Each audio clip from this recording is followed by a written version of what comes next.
So this is the famed sculpture garden next to the National Gallery of Art.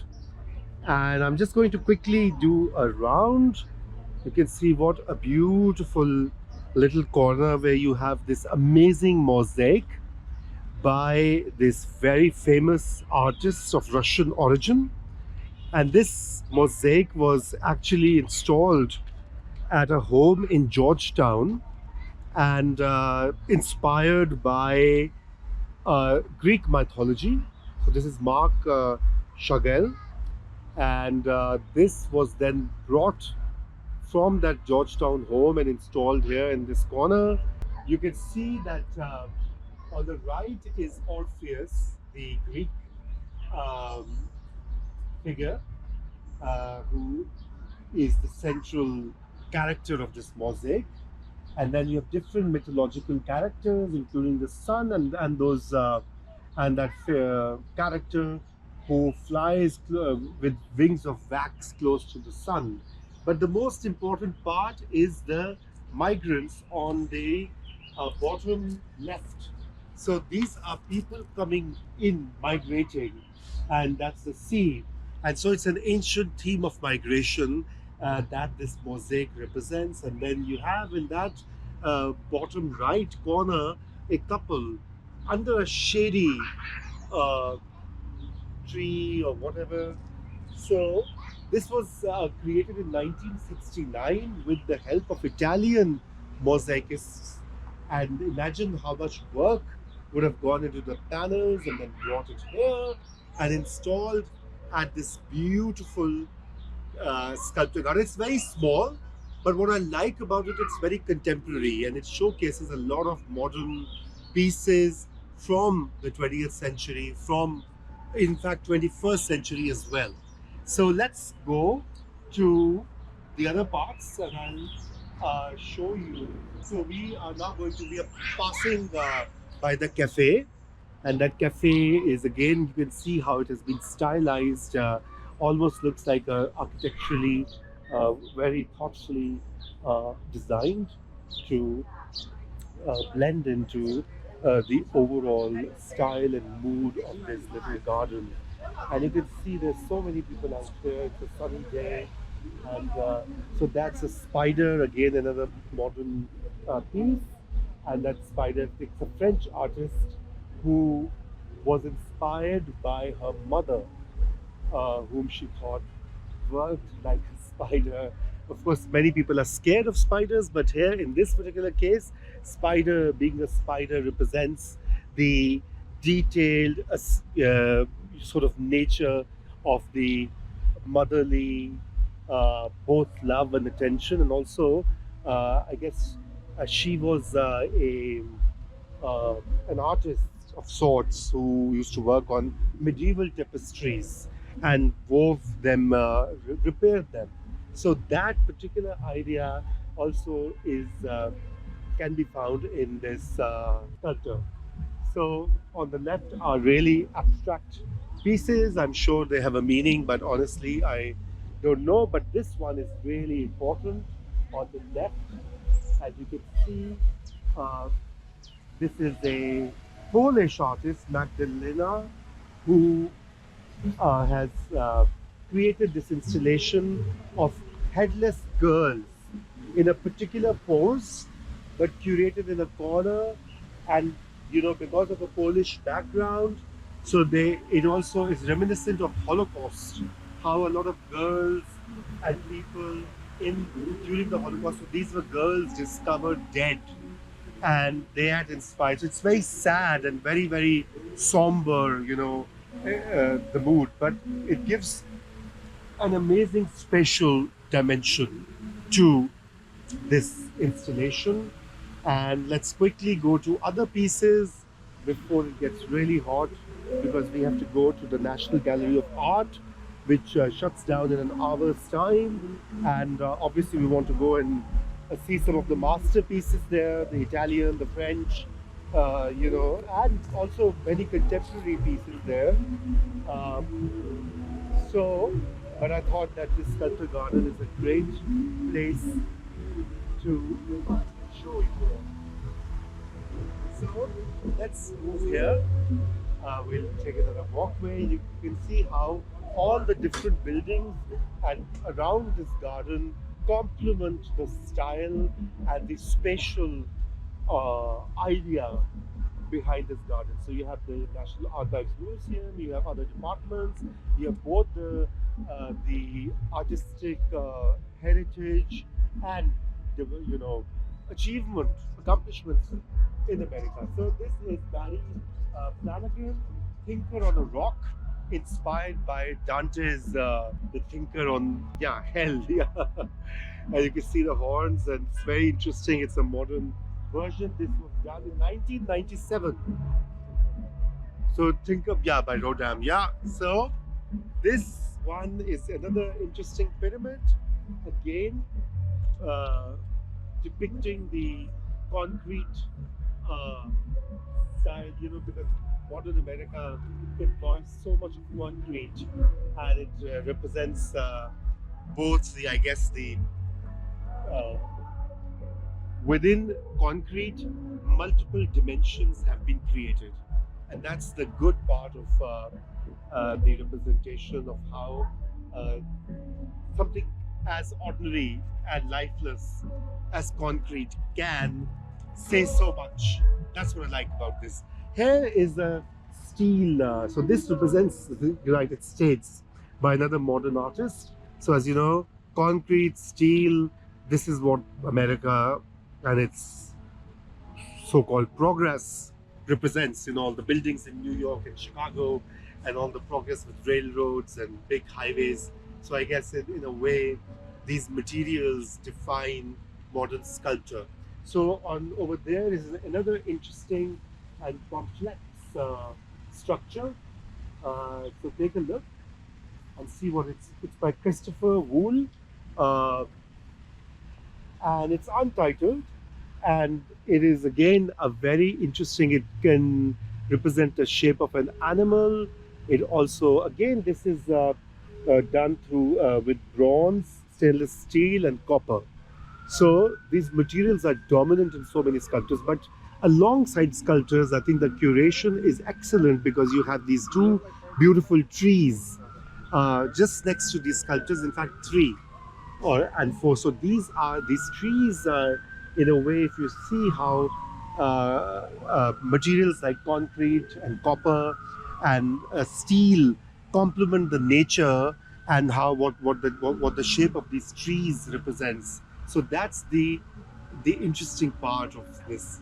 My friend here is guiding me alongside and is correcting me, and so good job that I have a friend who can guide me alongside. So here we are with two more interesting ideas. So one is, you see, this is like a kind of steel ladder. It looks like a ladder. It's also about the idea of progress or the idea of elevation. And this one again is a very unique structure. So this was, I think it took 8 years, 2012 to 2020. So this is most recent, I would say, in terms of, because I had not, when I came here for the first time, I didn't see it. That was in 2014.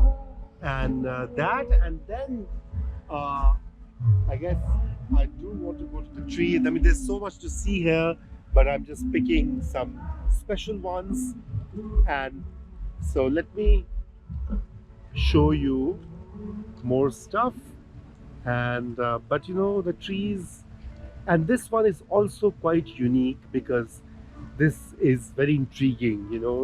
It can, although an abstract form by David Smith, another American. So it's QB 26, made of stainless steel, but people interpret it as a person reclining. Can also mean, and look at the fragility. Right at the bottom left, there's a cube, and the whole structure is kind of poised and balanced on that. Let's see this two other pieces, and then we can start walking towards the National Gallery. So this is like a horse. You can see a I don't know, Scandinavian or Latin American horse. Again relates to power.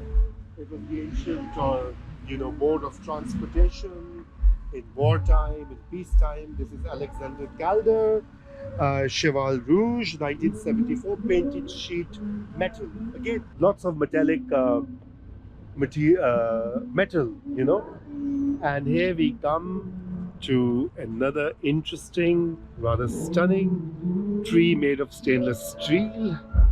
So this is Roxy Payne, called Graft, and this was finished in 2009. So it's stainless steel and concrete. And if we go close, so graft is graft is also corruption in popular terminology, but in this one it's the grafting of trees. I guess that's the nature representation of that. And located in this garden, so it's the curatorial sense is excellent, because that's what I really admire about this. Now, a lot of these structures are also in a way very American, very American sensibility of using these modern materials and turning them into pieces of art and poised right in the garden. So which also means that the progress here in America, or the economic or other achievements that the country has made over the centuries, cannot be de-linked from nature, because if you de-link them, they are inanimate. They lose their meaning without the trees, without the environment, the birds that come and sit on the branches thinking it's a real tree. So in a way, it's a very interesting story of how this garden evokes the importance of nature and yet transposes all these metallic and concrete structures and artworks for effect.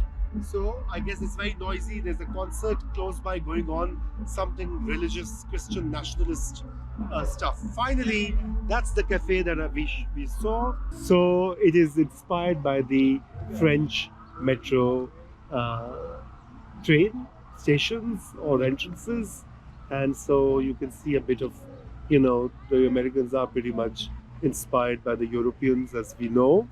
And let's go, and I do want to walk back and just go to Indiana's AMOR, which I think is the most important message here in this garden. I guess we've seen the concrete and steel horses and cubes and trees and other shapes that also are a little nihilistic in a way, because it's also a commentary on what modern America has become. And we'll walk through close next to the fountain. Now this fountain is also very uniquely placed. You can see that's the Archives Museum, National Archives Museum, right in front. Very stunning building, inspired by Greco-Roman influences. In Washington DC, that's very apparent how the Americans are inspired by the Greco-Roman past, the ancient past, and they've tried to recreate that as the projection of their power, just how the empires, the Greek and the Roman empires, did across the globe. So I guess amid all this artwork, perhaps something that stands really. So opposite is the National Gallery of Art. We'll be going there soon. So you can see there's a sculpture right outside there as well, which is kind of linked to the styles that we've seen here. So on the right, you can see AMOR. Before we go to the AMOR, now see how starkly these two have been juxtaposed. So this is just a steel structure, very plain, minimalist, and you can interpret it the way you want to. It's by Ellsworth Kelly. It's still built in 1973. Really nihilistic, if you ask me, but open to interpretation, and that's the interesting part. But here is Robert Indiana, who made AMOR, conceived in 1998, fabricated in 2006, and it is polychrome aluminium. Now this is similar, well, the same artist who's made the famous Love in New York City. And of course, Amor, it's inspired by a poem uh, by by a Spanish poet, and that's where it comes from. You can see the O is a little tilted. Earlier, the guide was telling us about the O as in for an imperfection. I interpret it as a sign of intimacy because the O is tilted and trying to get very close to the other three letters, and that's how love should be intimate and connecting us all as a whole. So this is an interesting message in this rather dystopian idea of modern America and progress, if you ask me. And here's the final one, another steel structure. You could see from the image, you could get it as letters. Uh, there's an A and there's an O and there's a K, and the artist is Marc de Sovero. It's called Aurora, and 1992 or 93 it was installed. Now again, this is very interesting because it kind of gives way to many interpretations, and again, interestingly, it's steel. So these materials are really dominant in this sculpture park, and apparently this was a tribute to his wife, the artist's wife as well, whose letters K, whose name was Kate, I think. So K and A are visible, and there's a T if you really want to interpret it. So from the personal to the larger idea of Americana that is represented in this particular one. And finally, we should also take a look at these granite chairs. We are allowed to touch them, unlike other pieces. So I'm going to sit here for a little bit and feel them. So I don't know what to make of this. I'm sure there's a whole interesting meaning, but we can actually look from here and see what it represents. So there's some water as well. This is Scott Burton, 6 parts heating, conceived in 1985, and it's granite. So it is thankfully a different material than most of this park, but in a way it also represents the idea of community, of a circle, of people coming together in this park, and around this park all these beautiful buildings with artworks and museum, which are interestingly free. Perhaps the only city in America, North America, or even most of the world where you have all these spaces which are free and open to public 7 days a week. So I guess with that we can conclude our tour. Thank you for being with us.